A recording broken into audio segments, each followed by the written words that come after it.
Hey guys, Thunderstriker101 here. Back with another video, and today we're checking out the fish tier list by the channel Tier Zoo. Now, I've seen in this guy's videos before, he does a kind of, like a game spin on animals. Say, like, this animal has a high speed and high strength, but low defense. And also, like, just puts a game spin on it. I don't really have much to say about this. Anyways, let's get into it.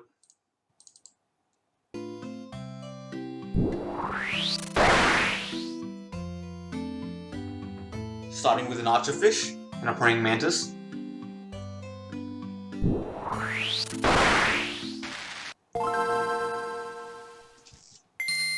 This video was made in partnership with CuriosityStream.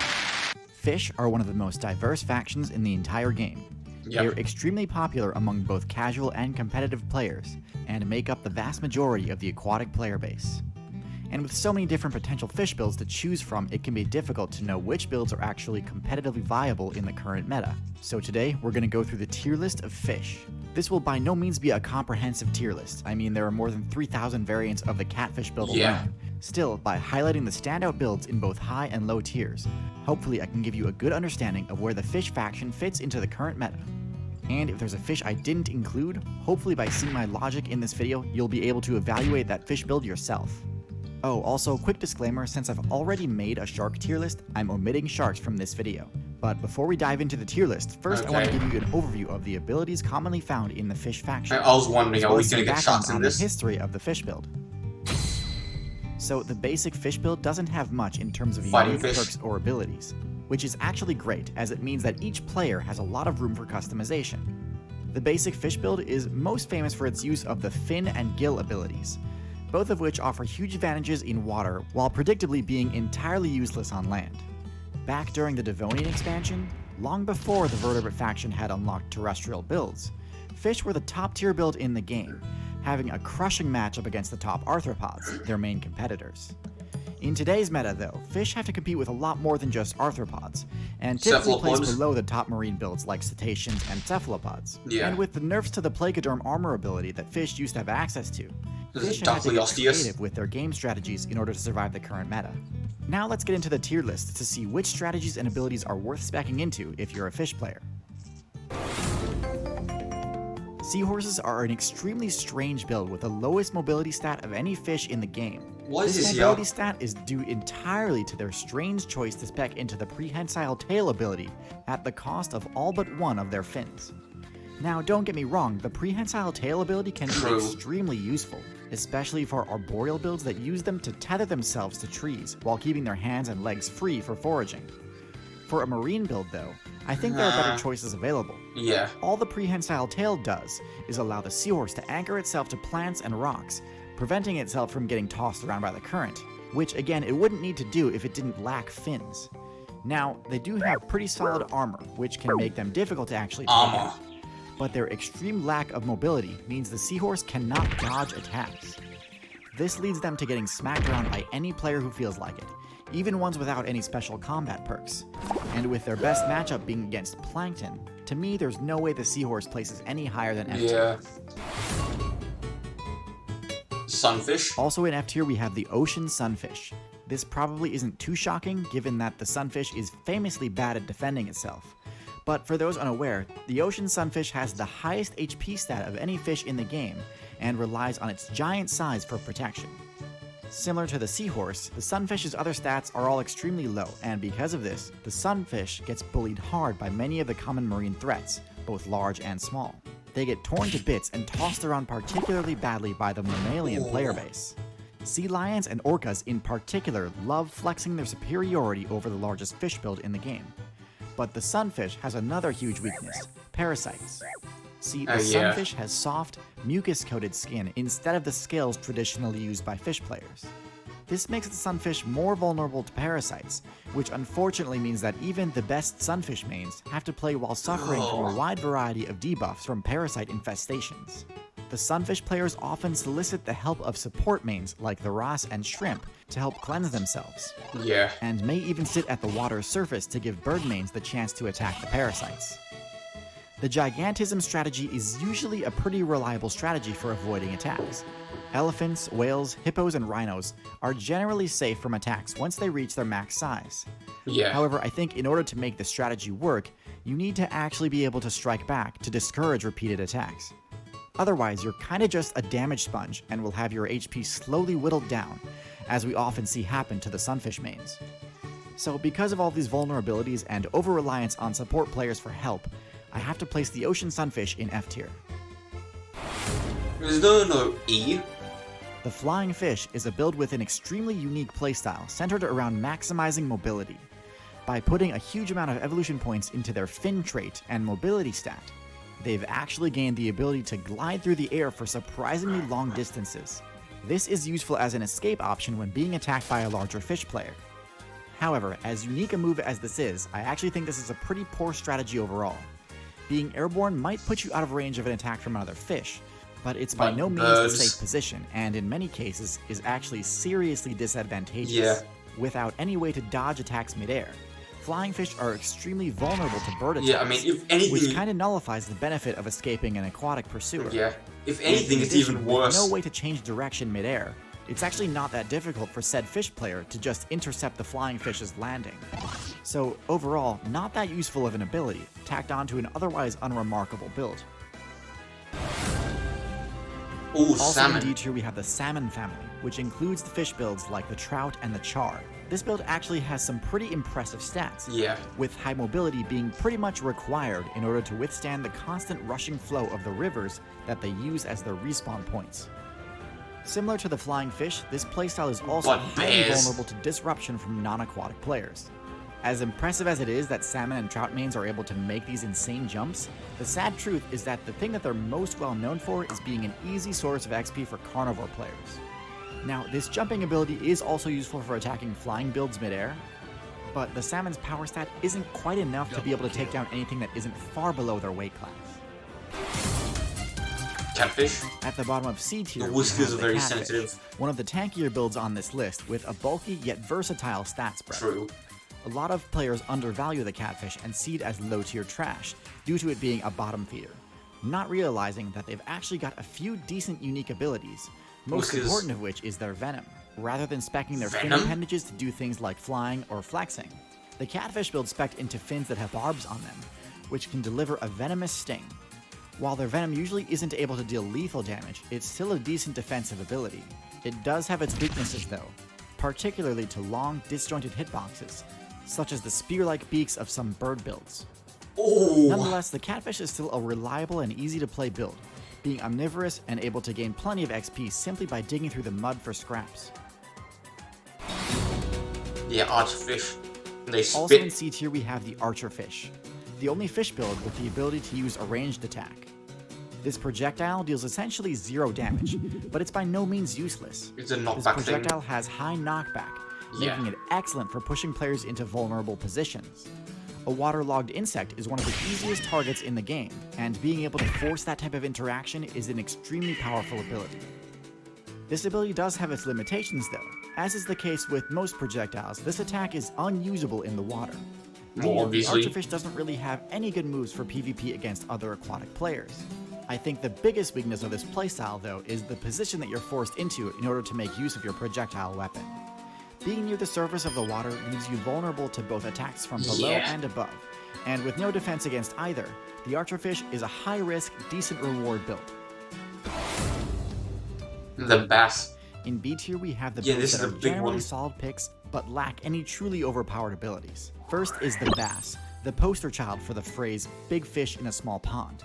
With solid stats and the ability to grow larger than most other freshwater lake fish, the bass can easily dominate their local scene, even to the point of depleting the area of resources by gobbling them all up.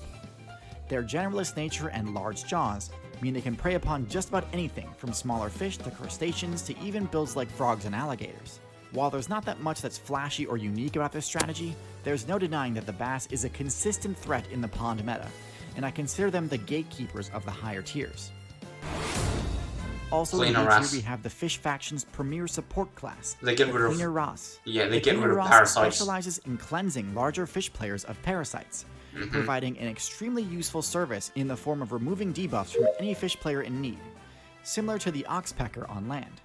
Parasites are a major threat to fish players, so it's no surprise that oftentimes even top-tier builds like Sharks will add Cleaner Wrasse players to their party. Yeah. Wrasse do have to rely on their reputation to protect them though, and while betrayals during cleansing sessions are rare, swimming into a mouthful of dagger-like teeth is not without risk. True. Ooh. Alright, now we're in A tier, and this is where things start to get a bit overpowered. I've never heard of this one First, before. we have the Pickerel Guild, which includes the pike and muskellunge, the most fearsome freshwater fish in the game. Pike. These vicious fish builds are highly aggressive and attack anything in or around their domain, from fish to birds to mammals and even humans. So it's like a Their pike. powerful jaws sport sharp crocodile-esque teeth, Damn. which deal serious damage and grip their target, preventing their escape. But it's not just about power with these fish. Their slender body and camouflage allow them to easily hide in cover, waiting for the perfect ambush opportunity. And unlike trout, when these fish jump, it's not just to clear an obstacle, they jump to attack. Their only weakness is a slow growth rate and long respawn timer, but even at low levels, these fish are adept hunters. While not part of the Pickerel Guild, I also include the Barracuda in this same rating, Barracuda. because they have a very similar playstyle. Giant size is not a requirement to be a high tier predator though, Obviously. as exemplified by the next build on this list, the Piranha. Ooh, piranhas. Piranhas are one of the best, if not the best, example of how with the right combination of special abilities and team strategies, size genuinely doesn't matter. Their special ability, Feeding Frenzy, boosts Piranha Shoal DPS to one of the highest in the game, able to absolutely melt through the HP of even the tankiest targets. In contrast to the salmon and trout, because of their favorable matchup against larger players, piranhas are the only fish build on this list that I think actually make great use of its positional advantage in rivers, as many mammals and birdmains will be forced to cross your territory over the course of their playthrough and fall victim to your frenzy attacks. Their main weakness is a lack of defensive capability, meaning that they can still be easily one-shot by other predator players. Yeah. The next build on this tier list does not share this weakness. Ooh, a lionfish. The lionfish is one of the most well-defended fish builds Yeah. in the game, Or relying on a poisonous huge spikes. arsenal of venomous spines to deal serious damage to attackers, similar to the porcupine build on land. Howie. Because of this, the lionfish is an infamously unpleasant target to attack, and most predator players tend to either ignore or actively avoid them. While their other stats are quite low, this certainly hasn't stopped them from rising to dominance in their home server of the Indo-Pacific. Lionfish are also generalists, who gobble up anything that their low mobility stat allows them to catch, which can quickly deplete a server of its resources. And because of their quick respawn rate, lionfish have rapidly spread to other ocean servers without much pushback, at least until they reach the tropical Atlantic. See, there is one fish build that has been able to consistently take down lionfish, and once I show you how broken some of their abilities are, it'll be easy to understand why. We've got two more builds to showcase in S tier, but real quick, I just want to point out that this is the longest video I've made so far, and took a huge amount of time and resources to produce. So if you're enjoying it and want more content So I'm guessing a sailfish and maybe a moray eel? Thanks. Is that how it's pronounced? Yeah. Is that how it's pronounced? The moray eel is one of the most uniquely powerful fish in the game, with a set of strange yet highly functional abilities and well-placed base stat allocations. So first, their stats. While the highest aquatic power rating falls to sharks and whales, a close runner-up is the moray. Their teeth resemble broken glass and can do similarly brutal damage in combat. Their mobility is surprisingly high for a fish that lacks pectoral and pelvic fins, but in addition to having great maneuverability in the tight spaces of a reef, they're capable of some pretty impressive bursts of speed too. Their stealth may seem low due to their vibrant coloring, but honestly, bright colors are everywhere in reef servers, so they don't stick out too much. In fact, their ability to contort and fit into crevices and other tight spaces gives them a pretty huge advantage for ambushing other players. Where things get interesting though is with their defense. The moray has a slime-based special ability, which serves multiple defensive purposes. It protects them from taking abrasion and puncture damage while passing through sharp coral and jagged spaces within the reef. But perhaps more surprisingly, it's great at deflecting damage from things like teeth and spikes. Not only does this give them a great matchup against sharks, but it also makes them one of the only builds in the game capable of taking down the lionfish. This excellent matchup spread makes placing the moray eel in S tier an easy decision. Yeah, so swordfish or sailfish. The final build on this tier list is the billfish. This includes the marlin, swordfish, and sailfish. Yeah. All of which have similar playstyles. This group is top tier for two reasons. Speed First demons. is that they have the highest swim speed in the game, beating out not just all other fish, but also mammals and birds. In addition to having unmatched speed, their large dorsal fins allow them to make tighter turns than most fish too, making them extremely good at chasing down prey. Their most unique trait, however, is their bill, one of the strangest offensive abilities in the game. Useful for both slashing and stabbing, this attack is one of the few in the game able to hit multiple targets at once. Yeah. This makes it excellent for countering the ubiquitous safety number strategy many fish players adopt. And even more the billfish hunt in packs, streamlined. They can rack up insane kill counts, rivaling the hunting prowess of even a pot of dolphins. With busted stats and a signature move that's both flashy and downright broken, to me there's no question that the billfish is the most overpowered fish build in the game. Regardless of where your favorite fish build falls on the tier list, one thing's for sure. Adaptation is key to survivability in the current meta, and it's important to always be exploring new strategies to stay ahead of the curve. The same can be said for YouTubers, and this is why a bunch of creators and I have started an experiment called Nebula, a new platform that gives us the freedom to pursue the projects we want, without needing to fear demonetization nor optimize for YouTube's desired metrics. In addition to posting ad-free versions of all my new videos days in advance on Nebula, there's also hours of original content on there that you can't get anywhere else. On top of my Let's Play Outside series, which I've talked about before, I've also recently put out a podcast with my friend Alex from the channel Low Spec Gamer, where he interviews me about my creation process and how I started this channel. I'd love for you to go and check it out. So what does CuriosityStream have to do with this? Well, not only have they been this channel's biggest supporter for quite some time now. Okay, anyways. So that was a nice video. Yeah, seems pretty accurate. I don't disagree with anything on the list. But yeah, if you guys want to check out more videos, as I said, the channel is Tiazu, and be sure to like, comment, subscribe, and I'll see you guys next time.